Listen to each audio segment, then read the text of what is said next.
மைக்கு முன்னாடி நிக்கிற தோழர்களே, பேச கூட ஆரம்பிக்கல. ஃபர்ஸ்ட் அங்கேருந்து பேடிஎம் அப்படின்னு ஒரு சவுண்ட். பேடிஎம் பேடிஎம் தருவான், அதாவது காசு வாங்கிட்டு பேசுறாங்களாம். பேடிஎம் அப்படின்னு கொச்சைப்படுத்துற மாதிரி. போன்பேவில் பெறப்பட்ட தொகை ரூபாய் 200.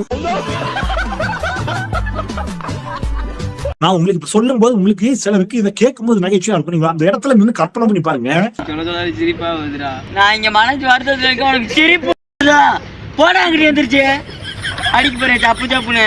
ஓகே, நான் யாரையாவது அது மாதிரி யாரையா பேசணும்னா, யாரையா தனிப்பட்ட முறையில பேசணும்னா, நான் என்ன தப்பா பேசுறேன்? நான் என்ன பேசவே ஆரம்பிக்கல.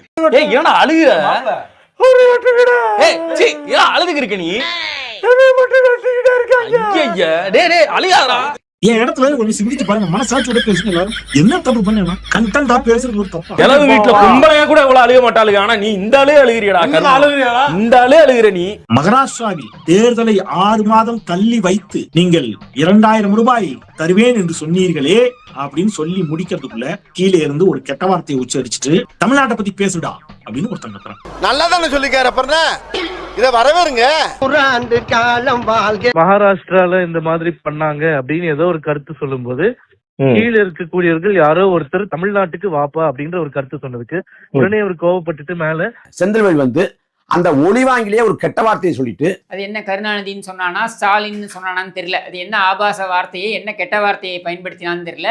ஆனால் ஏதோ ஒரு கெட்ட வார்த்தையை பயன்படுத்தி இருக்கிறான். வாடா ஒண்டி குண்டி வாடா யாரா நீ, மேடையில நடு அவையில கத்துறாப்புல ஆவேசமா இது பண்றாப்புல, வந்து பாடுறா நான் 100 பேரை இறக்கி காட்டட்டுமா அப்படின்னு கடுமையா ரொம்ப ஆவேசமா வந்து பேசுறாப்புல. மிக மிக தவறான பயன்படுத்தக்கூடாத ஒரு வார்த்தையை மேடையில இருந்தே சொல்றாரு. அப்படின்ற வார்த்தைய அங்க பெண்கள்லாம் இருக்காங்க, முதியோர்கள் இருக்காங்க. செந்தில் பயன்படுத்துறாரு. செந்தில் பயன்படுத்துறாரு. இவனாவா இவர்தாயா?